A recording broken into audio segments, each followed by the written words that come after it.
Hello learners, हम लोग आ चुके हैं फिर से एक नए वीडियो के साथ। और ये वीडियो बहुत प्यारा होने वाला है क्योंकि ये फोरियर सीरीज़ का वीडियो है। इसमें हम फोरियर सीरीज ही कवर कर रहे हैं। तो पिछले वीडियो में हम लोगों ने देखा था, एक फंक्शन बताया था एक्स कॉस एक्स का जो क्वेश्चन था। तो उसकी भी लिमिट ऐसे ही थी, -पाई से पाई आई थिंक। तो वो फंक्शन क्या कैसा था, ऑड फंक्शन था। तो उसमें हमने डायरेक्ट ए नॉट और ए एन जीरो कर दिया था फोरियर सीरीज निकालने के लिए, क्योंकि वो एक ऑड फंक्शन था। मैंने आपको इंट्रोडक्शन वीडियो में बताया था कि ऑड फंक्शन के लिए क्या जीरो होता है और इवन फंक्शन के लिए क्या जीरो होता है जब हम फोरियर सीरीज निकालते हैं। अगर आपने नहीं देखा हो तो आप जाके प्लेलिस्ट में डिस्क्रिप्शन में डाल रहा हूँ, तो वहाँ इंट्रोडक्शन वीडियो आप लोग देख सकते हैं जाकर, तब आपको ज़्यादा अच्छे समझ में आएगा ये क्वेश्चन। खैर, आज का क्वेश्चन हमारा है, find the Fourier series of the given function F X, जो कि मॉड एक्स है। मॉड एक्स का अब हम ग्राफ से भी देख सकते हैं, अब हम ग्राफ से बताएंगे क्या होता है। और ऐसे भी देखेंगे कि ये इवन फंक्शन है ऑड फंक्शन, आप लोगों को पता ही होगा, पढ़ के आए हैं कि ये इंजीनियरिंग क्वेश्चन है। वैसे भी ये जो फंक्शन है ये बेसिकली हर जगह पूछा जाता है। मॉड एक्स हमेशा एक इवन फंक्शन होता है, क्योंकि मॉड के अंदर अगर कुछ भी डालेंगे ना, पॉजिटिव डालो चाहे निगेटिव डालो, हमेशा वो पॉजिटिव ही निकाल के ही देता है। मतलब मॉड का मतलब है हमेशा पॉजिटिव। तो इसका ग्राफ देख लेते हैं। अगर हम फंक्शन लिखें तो ये फंक्शन जो होता है ये दो प्रकार से खुलता है। अगर हम मॉड को खोल दें इसे, तो ये -x और +x से खुलता है। मतलब एक कंडीशन ये भी हो सकती है कि x जो है माइनस हो, और एक कंडीशन ये भी हो सकती है कि x जो है प्लस हो। तो मॉड की वजह से हमेशा ये प्लस ही दिखता है। माइनस कब होगा, प्लस कब होगा, ये मैं यहाँ डिफाइन कर दे रहा हूँ अभी। ठीक है, सच दैट ये -पाई से जीरो के लिए हमेशा माइनस होगा x, और जीरो से पाई के लिए हमेशा प्लस x होगा। कैसे, चलते हैं वो देख लेते हैं अपना जो ग्राफ है। ये वाई एक्सिस, ये एक्स एक्सिस, ये zero, let's say this is minus and this is plus. देखो, -पाई से मतलब जब निगेटेड वैल्यू डालेंगे मॉड के अंदर, तो ये माइनस, लेट से हमने हटा दिया इसे, तो ये माइनस वैल्यू देगा। और मॉड एक्स की वैल्यू आप लोगों को पता होगी, अगर हम जीरो से -पाई की ओर बढ़ते हैं तो एक स्ट्रेट लाइन हो जाती है, y is equal to x वाला। तो अगर ये वाला ग्राफ हम बनाएं y is equal to -x का, तो आप देखेंगे इसमें स्लोप जो है निगेटिव होगा।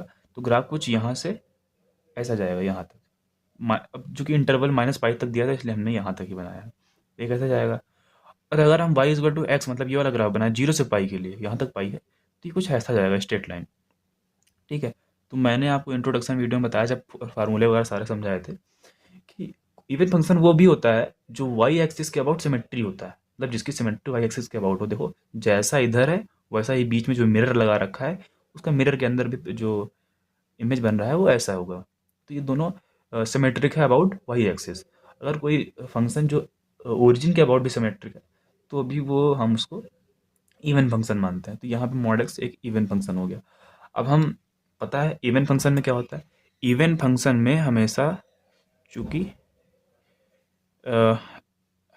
इधर लिख लेते हैं, F X is a even function,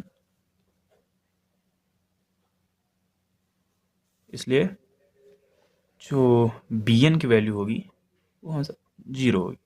A not और ए एन निकालना पड़ेगा। अगर ऐसा होता है कभी कभी कि ए नॉट और ए नॉट भी जीरो हो सकता है, ए एन भी जीरो हो सकता है, इवन होता है, बट वो निकालना पड़ता है, वो डिपेंड करता है फंक्शन पे।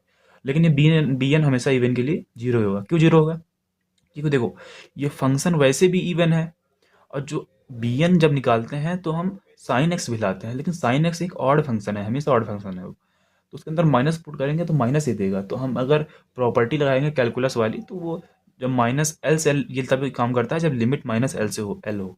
ध्यान रखना, ये हमेशा तभी काम करता है, सच दैट लिमिट जो होना चाहिए -L से +L होना चाहिए। मतलब L कुछ भी हो सकता है, 1 2 3 पाई, मतलब कुछ भी, बट ये दोनों वैल्यू सेम होनी चाहिए, माइनस प्लस का अंतर होना चाहिए बस।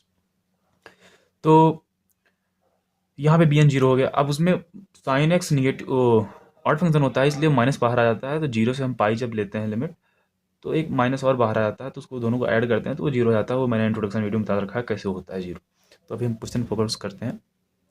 तो हमको बी एन नहीं निकालना है, हमको अब फोरियर सीरीज में क्या निकालना है, F X is equal to हमारा हो जाएगा, फोरियर सीरीज आपको पता होगा, A not plus summation of N is equal to 1 to infinity A N cos 2n pi X upon B minus A. ठीक, बी एन आगे होता है वो जीरो हो जाता है, जीरो हो गया है तो यहाँ पे हमको लिखने की जरूरत नहीं है। अब देखो बी माइनस ए क्या होगा, b minus a is equal to, b मैंने क्या बोला सबसे अपर लिमिट क्या है, पाई, पाई लिख लिया, माइनस लोअर लिमिट क्या है, minus pi, minus minus plus pi हो गया ना, तो यहाँ 2 पाई आ गया, बी माइनस ए। और बी माइनस ऐसे लिख देते हैं अभी आगे, b minus a by two की पहले पता चलेगी तो हम 2 कर लेंगे तो पाई आ जाएगा, ठीक है। तो ए नॉट कैसे निकलेगा, वन, मैंने क्या बोला था, 1 b minus a by two और माइनस एल से प्लस एल एफ एक्स, ये डी एक्स। देखो माइनस एल से प्लस एल हो, फंक्शन इवन या ऑड हो, तब हम ए नॉट तो हमेशा इवन फंक्शन में आएगा, ऑड में तो जीरो ही हो जाएगा। फंक्शन इवन हो तो हम क्या करते हैं, ये जीरो से एल कर देते हैं लिमिट और ये 2 टाइम्स हो जाता है। तो ए नॉट क्या हो जाएगा यहाँ पे 2 टाइम्स अपान B minus a by two की वैल्यू क्या है, यहाँ देखो पाई है, b minus a by two करेंगे तो पाई हो जाएगा, यहाँ पाई आ जाएगा। और मैंने बोला ये 2 टाइम्स हो गया, मैंने कैलकुलस की प्रॉपर्टी लगाई है, आप लोग देखें चौथी प्रॉपर्टी होती है, 12th में पढ़ते हैं हम लोग। तो यहाँ जीरो से लिमिट एल, एल का मतलब क्या है, यहाँ पाई है, तो यहाँ पाई डाल देते हैं हम लोग। एफ एक्स की वैल्यू कितना है, मॉड एक्स डी एक्स। अब ऐसे आप लोग देख सकते हैं जीरो से पाई में मॉड एक्स आप ना डाल के आप केवल एक्स भी डाल सकते हैं, लेकिन मैंने मॉड एक्स डाल दिया क्योंकि मैंने यहाँ डिफाइन भी कर दिया है कि एक्स होता है जीरो से पाई में। खैर मॉड एक्स डाल के चेक कर लेते हैं। तो A not is equal to 2/पाई, क्वेश्चन थोड़ा इंपॉर्टेंट है। अब मॉड एक्स का इंटीग्रेशन क्या होगा, मॉड एक्स का स्क्वायर अपान 2 और लिमिट जीरो से पाई, आगे पुट करते हैं, 2 से 2 कैंसिल हो जाएगा तो 1/पाई आएगा, पाई पुट करेंगे तो पाई स्क्वायर माइनस जीरो।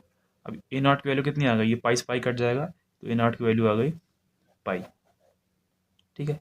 अब हमें किसकी वैल्यू निकालनी है, ए एन की वैल्यू निकालनी है। तो ए एन इज इक्वल टू, मैंने बोला था ना जब इवन ऑड फंक्शन हो तो 2 टाइम्स करते हैं, लिमिट जीरो से एल ले जाते हैं, 2 टाइम्स अपन b minus a by two, b minus a by two की वैल्यू क्या है, पाई, तो यहाँ पाई पुट करा, जीरो से पाई, लिमिट जीरो से एल हो गया था ना, जीरो से पाई। एफ एक्स की वैल्यू क्या है, मॉड एक्स, ठीक है, कॉस ये 2n pi X upon B minus ए, देखो बी माइनस ए की वैल्यू कितना है 2 पाई, यहाँ 2 पाई रखेंगे, 2 से 2 कैंसिल हो जाएगा तो एन पाई एक्स बाई, और पाई से पाई भी कैंसिल हो जाएगा तो एन एक्स आ जाएगा, कॉस एन एक्स। यहाँ आप ये वाली पुट करके देख सकते हैं आप, एन एक्स आएगा कॉस एन एक्स, और ये डी एक्स, ठीक है। अब वही कर लेते हैं फर्स्ट सेकेंड,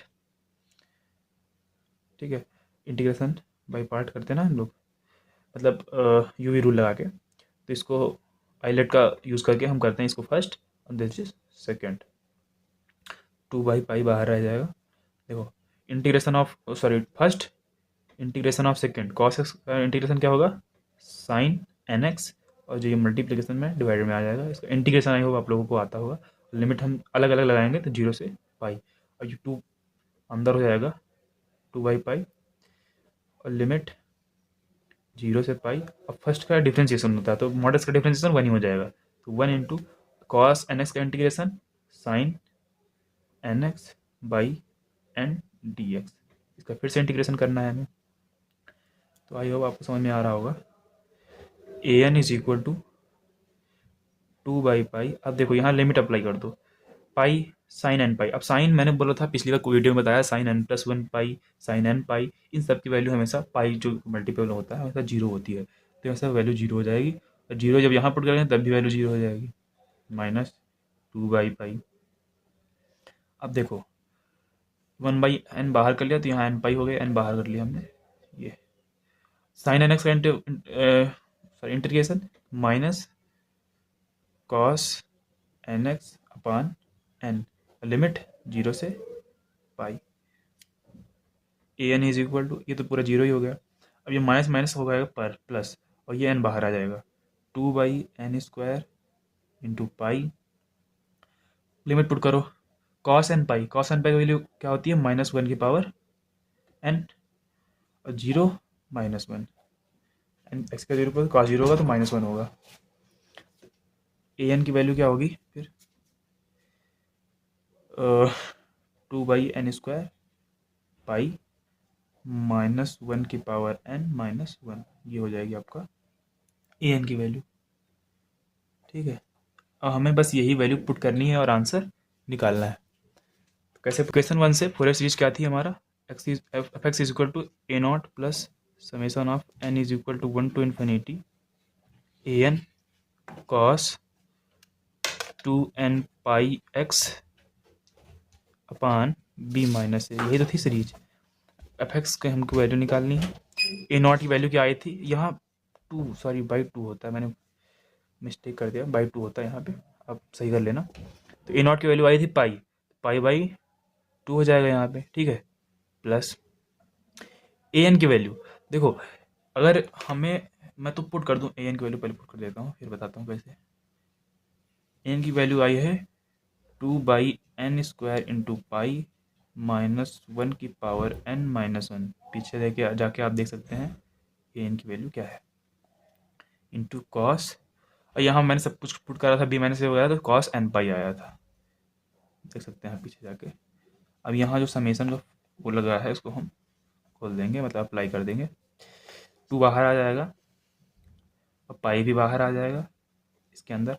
n बराबर 1 पुट करेंगे तो 1/n² आएगा, और यहाँ n पुट करेंगे तो -1 -1 -2 आएगा, तो -2/1 का स्क्वायर कॉस, ये x है, पाई नहीं है x है, cos N x, cos x हो जाएगा, n बराबर 1 पुट करेंगे, कॉस x, n बराबर 2 पुट कर लो भाई, ये माइनस है। ठीक है, n बराबर 2 पुट करोगे तो 2 पे देखो 0 हो रहा है, यहाँ पे -1 की पावर 2, ये प्लस हो जाएगा, प्लस माइनस 0 हो जाएगा, तो टोटल 0 हो जाएगा, तो 2 हम नहीं पुट कर रहे हैं, 2 के 2 का 0 0 हो जाता है। 3 पुट करो तो 3 में -1 होगा, -1 -2 हो जाएगा, -2, ये वाला 2 मैंने बाहर ही कर लिया, 2/पाई, ये देखिए, तो -2, ये माइनस लग चुका है आगे, -2 अपान 3 पुट कर रहा था ना, तो 3 का स्क्वायर इंटू कॉस 3x, मतलब हमेशा ऑड वाले जो नंबर्स हैं, इंटीजर्स हैं, उन्हीं पे आएगी वैल्यू, और आगे ऐसे माइनस में बढ़ता चला जाएगा। अब आगे देखिए, एफ एक्स जो है, F X is equal to पाई/2 प्लस, सॉरी माइनस, इसको -2 बाहर कॉमन कर लेते हैं, या प्लस है, -2 बाहर कॉमन कर लेते हैं, तो -4/पाई, यहाँ बचेगा cos x अपान 1 का स्क्वायर -1/3 का plus 1/3 square into cos 3x, आगे आएगा 1/5 का स्क्वायर cos 5x, इस तरह बढ़ता चला जाएगा, ये हो जाएगा आपका आंसर। बस यही दोनों को आपको निकालना है और बस खोल देना है, ये हो जाएगा आपका आंसर। कुछ प्रूव करने के दिया हो तो आप x की वैल्यू वहाँ पर प्रूव करते हैं, जनरली दिया होता है वहाँ पे, जहाँ पे फंक्शन का LHL और RHL और एफ एक्स जो फंक्शन पे वैल्यू होती है वो बराबर होती है, तो उसी जगह पे हमें निकालना है जहाँ फंक्शन टूटता है।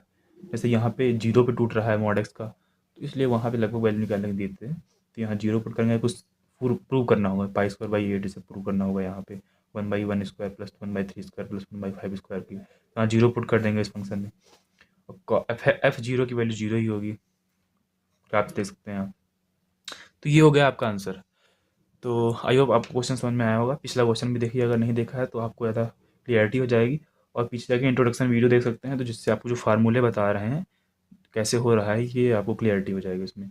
नेक्स्ट क्वेश्चन हम लेके जल्दी ही आएंगे फोरियर सीरीज का, और अच्छा क्वेश्चन लाएंगे, अच्छे अच्छे क्वेश्चन ही कवर कर रहे हैं।